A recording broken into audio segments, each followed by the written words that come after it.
Hi kids, welcome to the Late Night Picture Show. I'm your host, Murph the Clown. Oh, hang on.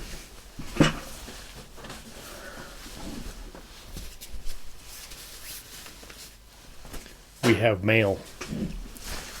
I'm sitting on my suit funny. Feels like it's going to choke me to death. Get my glove on.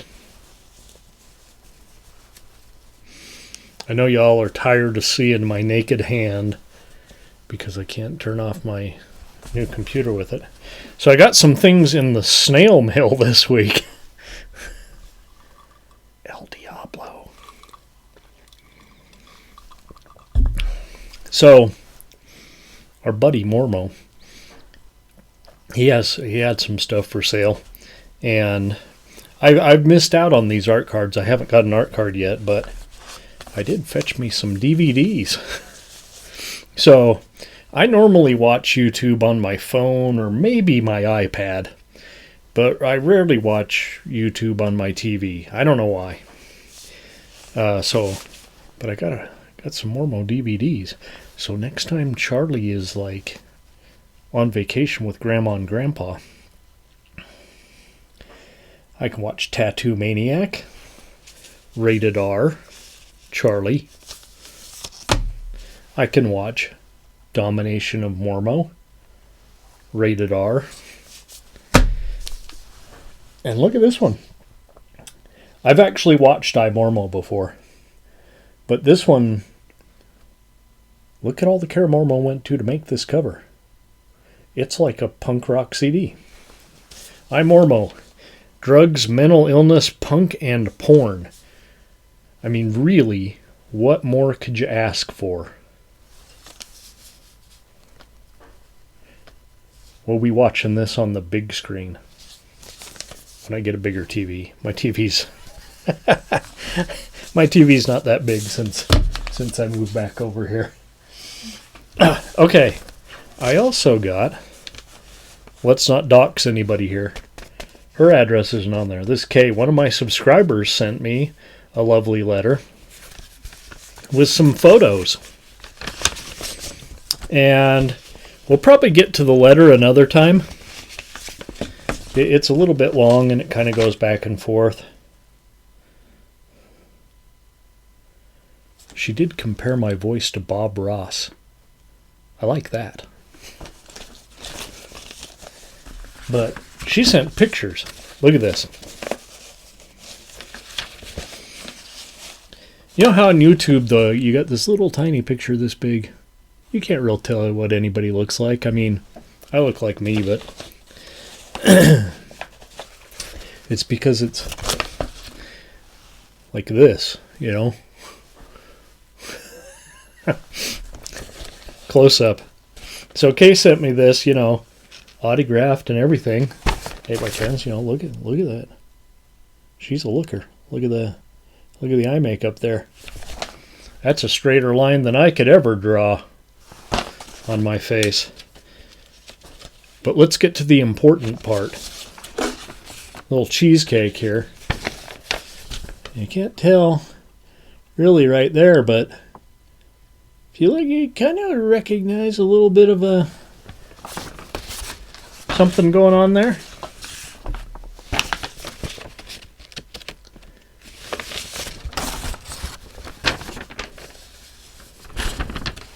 Now, mind you, this is the gal that Silly Sammy called me from the mental institution to warn me about. I don't know if because that's because they were both in the mental institution, but Silly Sammy seems to have some kind of inside take on Kay. But I don't know. Look.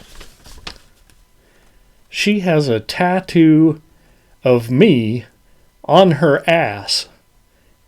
And not only that, it says, "Tell Harold Bigelow he can kiss my ass."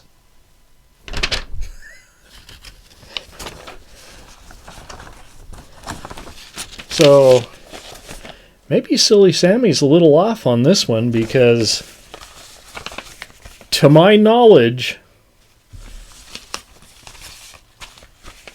This is my first fan to get a tattoo of me.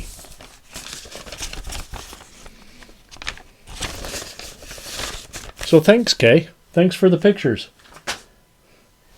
And thanks for telling Harold Bigelow where to stick it.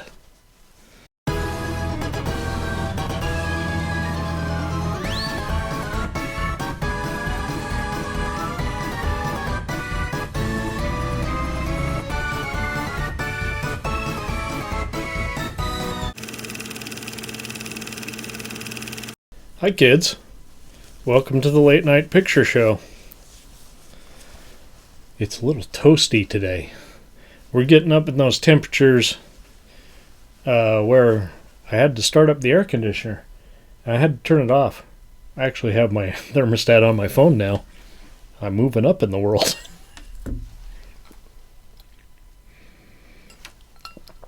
So it's getting a little warmer and this El Diablo's going fast.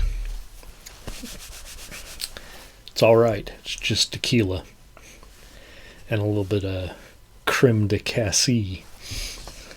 Okay, so we got kind of a vanishing act going on tonight.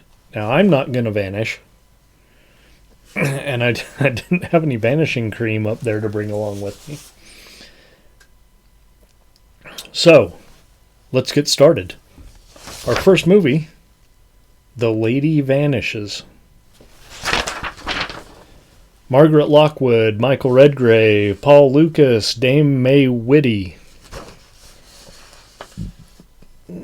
Based on the story The Wheel Spins. Oh, The Wheel Spins. By Ethelina White. I don't know who Ethelina White is, but I presume that she's a mystery writer. Kind of like Agatha Christie. This is directed by Alfred Hitchcock. You may have heard of him. If you haven't heard of Alfred Hitchcock, I don't know where the fuck you've been. 1938, Gainsborough Pictures. So we're reaching back a little bit here. This is early Hitchcock. This is way before The Birds or Psycho or anything like that.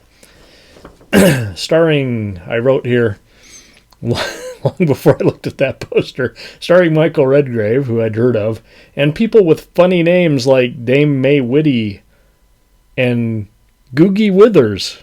Yeah, Googie Withers is in this movie. Okay. Another mystery, another train. And I don't know, maybe this was the first one. But I don't know that it's the first one. For me, it was not the first one. This one packed full of tourists who were stranded by an avalanche in a nondescript Eastern European country. Our heroine, Iris, gets conked on the head at the train station in rather comical fashion, almost like a Marx Brothers movie where the flower pot falls out of the windowsill and hits her on the head.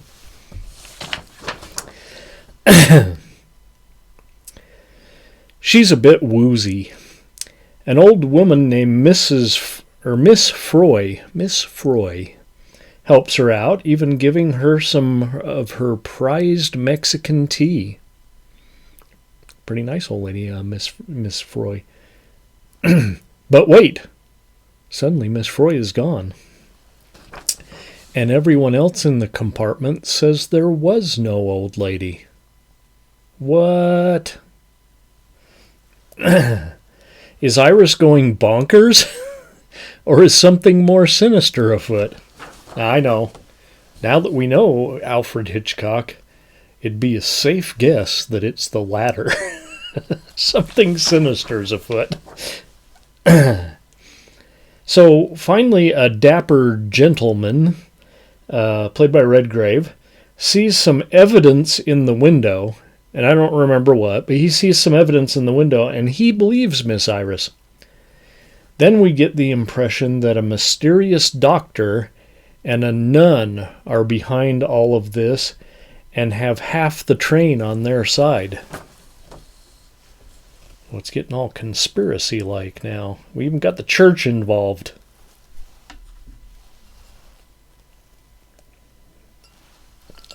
Although they'd want to blame it on witchcraft. Satanists. Nah, but it's the nun. A little switcheroo and a trip down the wrong tracks, and nearly all are in peril as Nazi-like henchmen await. They weren't specifically Nazi uniforms, but I think it was kind of implied, you know. Hitler was going on in 1938. And some people knew he was bad news before the end of the war. Iris must get back to her waiting fiancé, and the gentleman now has a musical message to deliver. But can they get away with the Nazis, for dramatic effect, all around them, and some conservative pussy trying to keep them from getting involved? We don't need to get involved. Why would we bother? You know how they are. Okay, although I don't think the idea of a mystery on a train was really new. Now, I got to look it up and see if this was the first one. I'm thinking Agatha Christie may have done this first, but I don't know that for sure. The political intrigue, new for the times. And the notion that poor Iris may just be loco instead of, this whole crazy thing going on. It seemed pretty hip for 1938, I suppose. It's a good story, but a little slow. Like, we didn't need to spend the whole night at the hotel to get to know some of the people who were going on the train. Minute by minute, setting up the characters. a little bit much. But Hitchcock had yet to reach his apex. And I don't know, as far as I've seen, Psycho was his apex. And I do like the TV show, Alfred Hitchcock Presents. If that's on, I will watch it. He had yet to reach his apex, but he was doing pretty damn well. So, 3. The Lady Vanishes, Alfred Hitchcock, 1938. 3-ring circus. Feature 1 on Late Night Picture Show. Now let's all go to the lobby, because this is almost gone, and I'm still freaking thirsty. I don't know if I'm going to have another one of these, or maybe a New Orleans Buck. Look. I drink all my Kraken. This is the low-proof Kraken. I've got 94 proof still, but, sometimes you need a lighter drink than 94 proof. But I have a brand new bottle of Myers rum up there that I haven't even opened. That ain't right.